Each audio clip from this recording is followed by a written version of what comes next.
नमस्कार मंडळी, मी आहे सुप्रिया आणि आज मी आले आहे पुण्यातील सिंहगड रोड परिसरात वसलेल्या सर्वात सुंदर उद्यानात, पु ल देशपांडे उद्यानात. हे उद्यान पुण्याचा अभिमान असून निसर्गप्रेमींसाठी एक अत्यंत आकर्षक ठिकाण मानले जाते. सुट्टीच्या दिवशी, विशेषतः शनिवार रविवारी, येथे पर्यटकांची मोठी गर्दी असते. त्यावेळी खूप उत्साही आणि गजबजलेले वातावरण पाहायला मिळते. या उद्यानाची संकल्पना जपानमधील सुमारे 300 वर्ष जुन्या ओकायामा खोराखोएन या प्रसिद्ध बागेपासून प्रेरित आहे. विशेष म्हणजे जपानच्या बाहेर आशियामध्ये असलेले हे सर्वात मोठे जपानी शैलीतील गार्डन आहे. झेन तत्वज्ञानानुसार निसर्गाशी सुसंवाद साधत शांतता आणि संतुलन अनुभवणे हे या बागेचे मुख्य उद्दिष्ट आहे.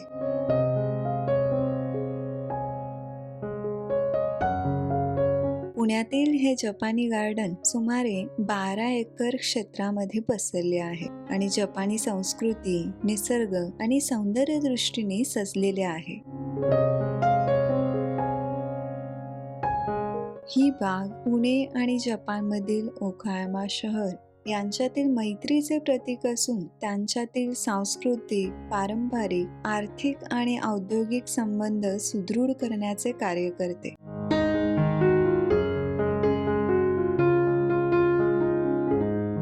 या उद्यानाला महान मराठी साहित्यिक पुरुषोत्तम लक्ष्मण देशपांडे, पु ल देशपांडे यांच्या नावाने ओळखले जाते. साहित्य, विनोद आणि व्यक्तिमत्वामुळे पु ल देशपांडे यांनी लाखो लोकांच्या मनात विशेष स्थान मिळवलं आहे. त्यांच्या नावाने असलेलं हे सुंदर उद्यान म्हणजे त्यांच्या स्मृतीला दिलेली एक सुंदर आदरांजली आहे.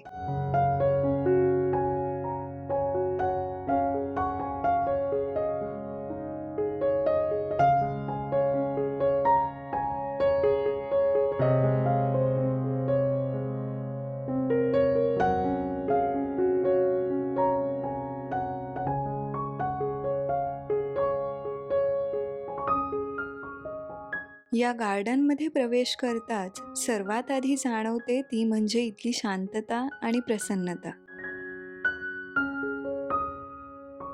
आजकालच्या धावपळीच्या जीवनात आपण सगळेच थोडासा शांतपणा आणि निसर्गाचा सहवास शोधत असतो आणि अशा वेळी इथे येणं म्हणजे मनाला आराम देण्यासारखं आहे.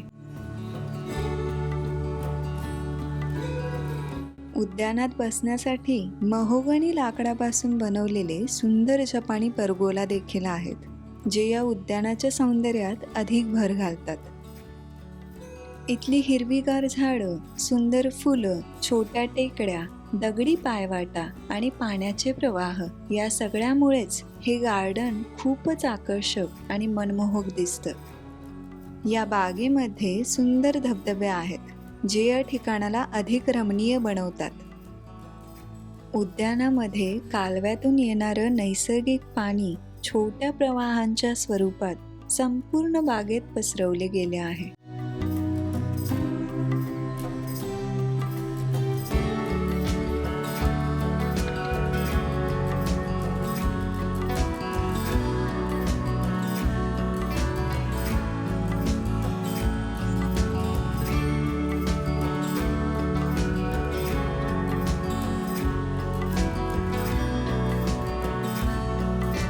उद्यानाच्या मध्यभागी असलेल्या पुलावर उभे राहून पर्यटकांना तळ्यामध्ये पोहत असलेले रंगीबेरंगी मासे पाहायला मिळतात.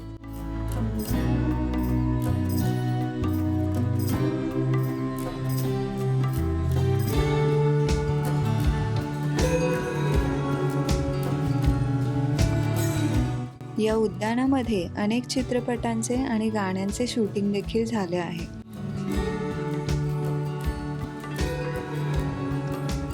इथे चालताना प्रत्येक वळणावर एक वेगळीच सुंदरता दिसते. कधी शांत पाण्याचं तळ दिसतं, कधी लहानसा पूल दिसतो, कधी फुलांनी बहरलेली झाडं दिसतात. जणू काही निसर्गानेच एक सुंदर चित्र रेखाटलं आहे असं वाटतं. या गार्डनमध्ये प्रत्येक कोपरा फोटोसाठी परफेक्ट वाटतो. म्हणूनच पुण्यातील अनेक लोक येथे फोटोशूटसाठी, कुटुंबासोबत वेळ घालवण्यासाठी आणि निसर्गाचा आनंद घेण्यासाठी येतात. या पाण्याच्या प्रवाहामुळे बागेला एक नैसर्गिक आणि शांत वातावरण मिळते. येथे कोळी मासे असलेली तळी, सुंदर चालण्याचे मार्ग आणि लहान लहान पूल आहेत, जे या ठिकाणाला अत्यंत शांत आणि निसर्गरम्य वातावरण देतात.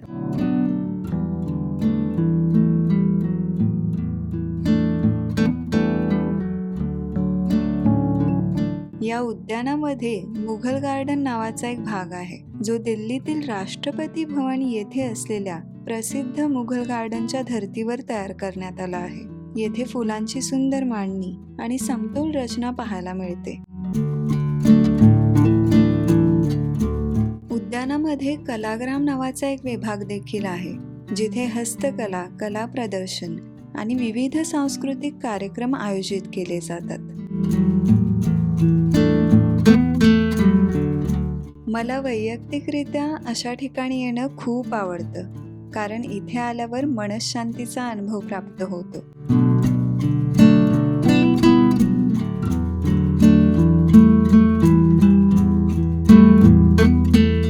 या बागेमध्ये विविध प्रकारची झाडे, फुले आणि हिरवळ पाहायला मिळते. येथे स्थलांतरित पक्षी देखील दिसतात, ज्यामुळे निसर्गप्रेमींना हे ठिकाण खूप आकर्षक वाटते.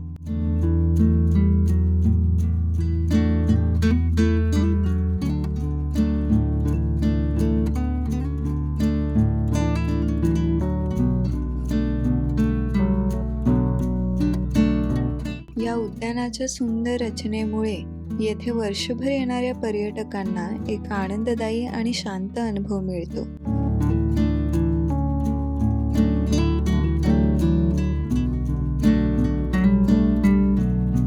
उद्यानामध्ये सर्वत्र विस्तीर्ण हिरवळ, विशाल हिरवेगार लॉन्स, मोठमोठ्या देशी विदेशी झाडांची विविधता, सुंदर तळी, कृत्रिम टेकड्या, जंगलासारखे भाग आणि सुंदर बागेची मांडणी पाहायला मिळते. त्यामुळे बागेचे पर्यावरण अधिक समृद्ध आणि आकर्षक झाले आहे.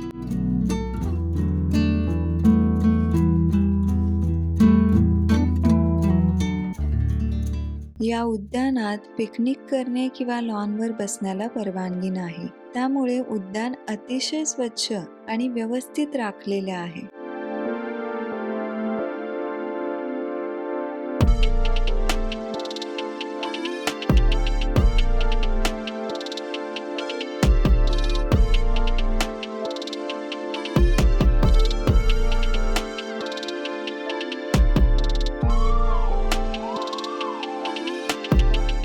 या बागेची रचना अग्नी, पाणी, समतोल, रेषा, आत्मा आणि विश्व या तत्वांवर आधारित आहे. त्यामुळे प्रकाश आणि अंधार, मऊ आणि कठीण, स्थिरता आणि हालचाल, उबदार आणि थंड अशा विविध नैसर्गिक घटकांचे सुंदर संतुलन येथे अनुभवायला मिळते.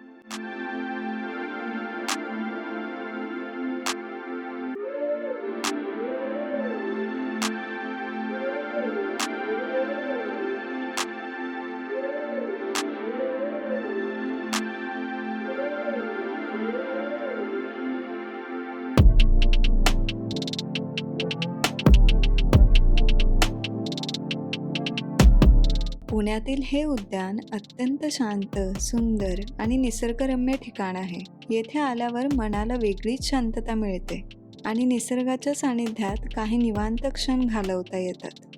तर मग कधी येताय पु ल देशपांडे उद्यान पाहायला?